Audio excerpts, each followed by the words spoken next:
Okay, so this is the McDonald's. This is McDonald's. So you would just wait behind this white car, presumably, and run in and get it? Yeah. Okay. The Globe's Future of Work reporter, Vanmala Subramaniam, is in the car with Jude Okoye. He's working for DoorDash, the grocery and food delivery app. You have to be a very ace driver to do this job. I would never be able to. I do this every day, man. See what I'm gonna do? Okay, now I click arrive, right? Yep. I can go inside now. Okay. No, it's fine. I'm gonna wait here. Yeah. Empty arrived.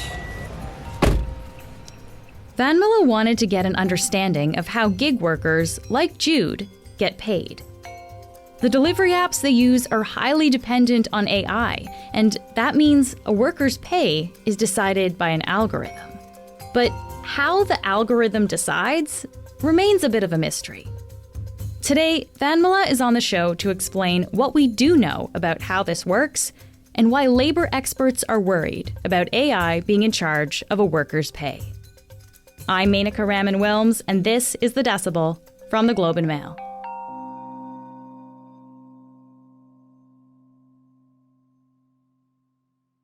Van, thank you so much for joining me today.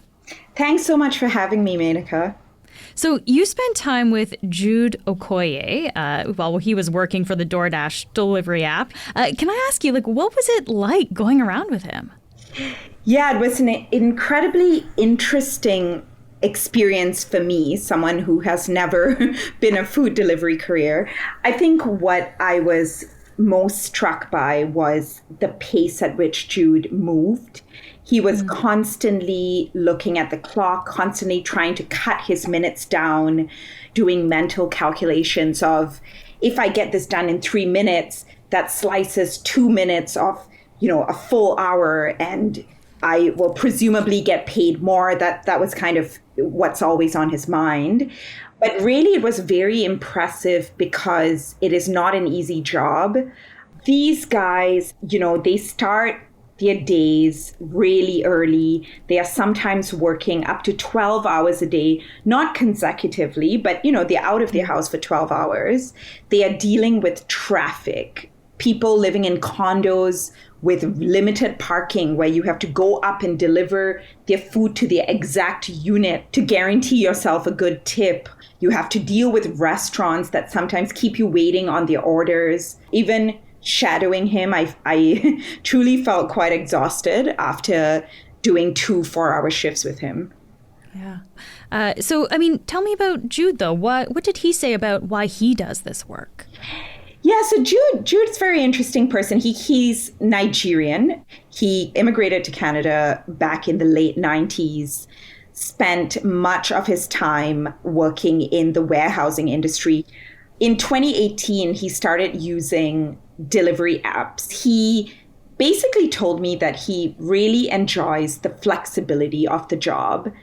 Although, as we'll see, there are a lot of difficulties with the job, especially when it comes to how Jude is paid.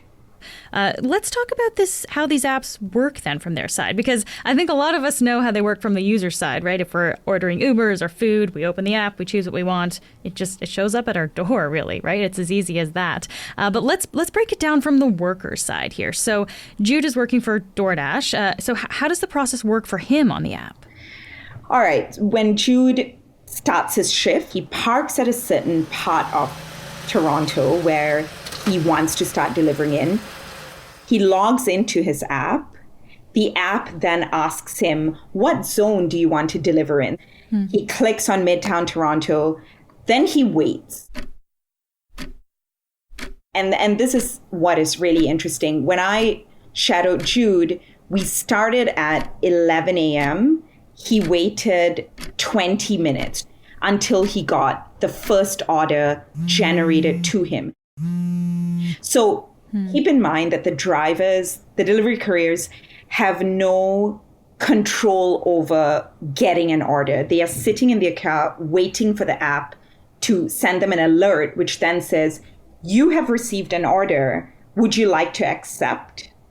And then the order says the distance that it'll take, the pickup address of the food, so a McDonald's nearby, for example, a sushi place, it does not give Jude the exact drop-off location, but it gives Jude the estimate of the distance it'll take for the entire sort of order. If you accept the order, it says you will be guaranteed an approximate amount of $9, $10 for the whole order. So you know, basically, all right, I'm going to make about $10 for this delivery. And then you start doing the delivery. Are those numbers accurate? Like for the distance and for the money calculation there, is it generally what a driver would end up getting? It's generally accurate. That is what I found. The inaccuracy is that the amount you get, say $10, doesn't correspond to the time you spend doing the delivery or the distance you drive. So there really isn't a sense of, if I work and do this many deliveries in this amount of time, I should make, say, this amount of money every day. That varies, and that's what confuses the drivers, because sometimes they just can't tell, how long it'll take in traffic, say, to reach a certain spot. They might have spent 45 minutes going through traffic, and they'll get the same amount as they do from doing a delivery where they take 8 minutes. Wow. So this is exactly what drivers and delivery couriers are saying is the problem with the app, with these companies. And, your wages are just so uncertain. And there's sort of an information asymmetry between what the company knows and what the driver knows. I also have been in contact for a long while with another Uber Eats delivery courier who uses a bike in downtown Toronto. It's kind of the same problem. Time, distance doesn't really correspond to wage. Huh. Okay, let's get into how a worker is actually compensated here, Van. How is their pay calculated? With DoorDash, a worker's pay is calculated as a combination of three things: their base pay, the tips that they get from customers, and what they call promotions. And Uber Eats calls it a boost or a surge. Now, promotions, boosts, surges, they are in monetary incentives of about $1 to $3 per order that's given to the worker to deliver in a very busy neighborhood or at a very busy hour. Tips and promotions are variable, so you never know what exactly you're going to get. The base pay, according to DoorDash, ranges per order from $2 to $10. Now, when I followed Jude for almost all of his orders, I would say 99%, he never got a base pay of more than $5. Okay, so it's determined on those three factors, but I guess who's making the decision based on those factors about how that person gets paid? So we do know that these companies don't have actual human beings behind the scenes generating each order for delivery workers all over the world. That would be quite impossible to do. Nobody's frantically doing calculations in the back room or anything. Yeah, exactly. So we know that this is technology doing it. We know that it is an element of artificial intelligence, that is an algorithm programmed in, that is based on, a myriad of factors that determines what workers' ultimate payout is. Now, the thing we also don't know is, how do these algorithms change over time? How do they change according to geography, according to time, according to who is doing the delivery? All of these things are completely unknown. There is no transparency from the companies about each transaction and each order. So experts say that what they do know is that these are algorithmic wages. That's a term that, they've come up with. And what they do know is that the algorithm changes. That's about it. We don't know exactly how these companies really program the algorithms. We'll be right back. What did Jude tell you about this? He's been doing this for a while. Has his base pay kind of, always stayed similar to the range that you saw? Yeah, so Jude said when he first started using DoorDash, and this was maybe late 2018, early 2019, on a single day, let's say he worked 2 4-hour shifts with a break in between, he managed to take home about $250. And that's above minimum wage in Ontario. Now, this obviously doesn't include taxes he would have to pay on his wage, his cost of his gas, and food that he has to eat during the day. But he claims that over time, especially in the last 1 year, he has noticed that he can never make as much as $250 a day, even though he does the same amount of deliveries. So he finds now that he makes slightly, maybe under $200 a day when he does 2 4-hour shifts. So at the end of the day, my calculations showed me that his net income after costs was $185, and that was for a 12-hour day. And so that's anecdotal. That's what he's seeing. Are we seeing any research around this, though, Van, like that, I guess, can broaden this out a little bit? Yeah, so in fact, there is research that proves Jude's point. So in late 2022, New York City's Department of Consumer and Worker Protection found that food delivery workers on 5 different apps, Uber Eats, Grubhub, DoorDash, Relay, and Skip the Dishes, earned an overall pay that was about $14 US dollars per hour. Now, within that amount, they found that the base pay per delivery had declined by 23% between the first quarter of 2021 and the second quarter of 2022. So they have found that base pay is declining in these apps for whatever reason. And they also found that workers, because their base pay is declining, they're increasingly dependent on the variable aspects of compensation, which is the promotions they get and mostly tips. How much do these workers actually rely on tips then?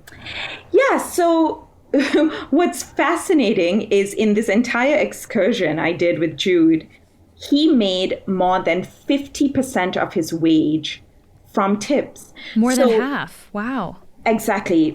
And he says that is standard. So really the app companies only compensate him for half of the amount that he earned on that day. The rest of it comes from the generosity of, customers. But he's always worried that that trend will shift and that people will say, look, I don't think I want to tip 18 to 20% anymore. This is getting ridiculous. And go back to tipping him 10%, which would severely affect his earnings. So what have the companies said? What have companies like DoorDash said about how they calculate pay for workers? DoorDash sent me a statement where they said their pay model is designed to make earnings fair and transparent for every delivery.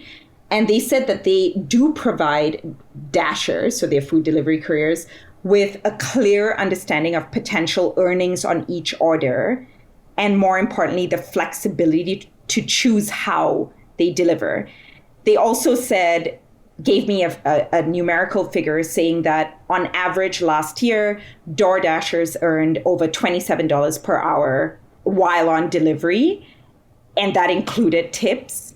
But they also say that a lot of their workers do this part-time. On average, they deliver fewer than 3 hours a week. The point they were trying to make here is that the drivers do have full knowledge of what they're going to get paid before they accept a delivery, and that pay model is really designed to be fair and transparent.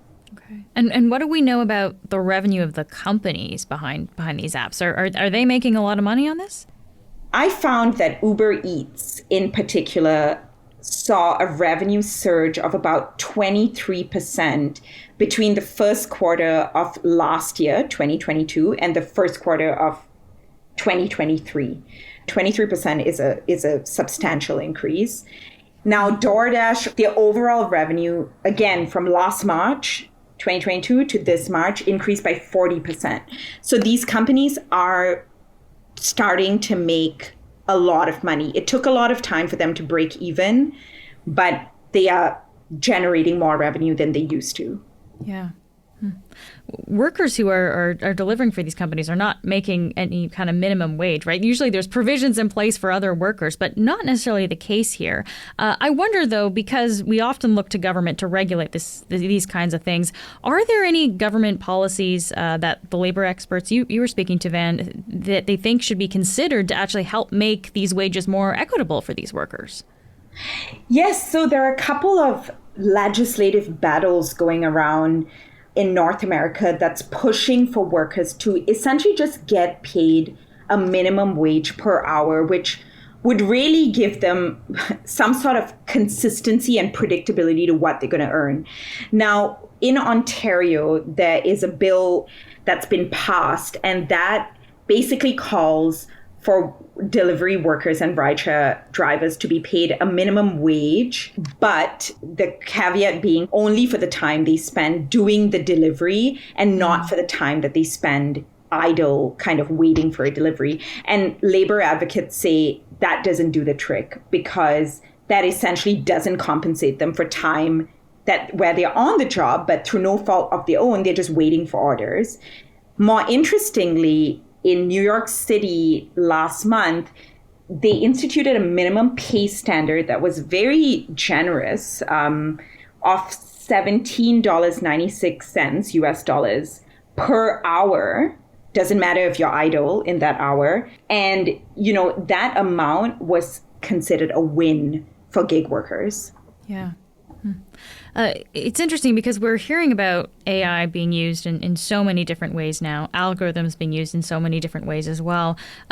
Based on your reporting, I wonder, could other sectors be adapting this kind of use of algorithms and artificial intelligence, essentially, in how they compensate workers? Because it sounds like here, these gig workers are basically getting paid whatever the algorithm thinks they should be getting paid.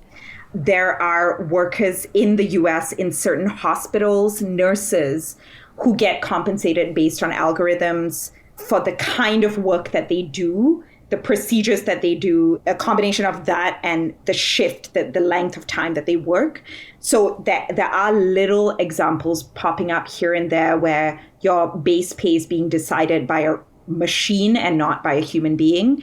The gig worker rideshare driver experiment is extremely interesting for people who study wages, because what they say is it essentially undermines a lot of things that labor advocates have fought for decades, right? A minimum pay standard, rights that workers have that allow them to push back against an actual person if they feel that there's no pay transparency, or if they're being, they're doing the same work and they're being compensated differently for it. You can deal with a person. Now, if an algorithm makes these decisions and there's very little transparency around how exactly those decisions are made, it opens up sort of a Pandora's box of how exactly are we going to decide who gets paid what. Yeah.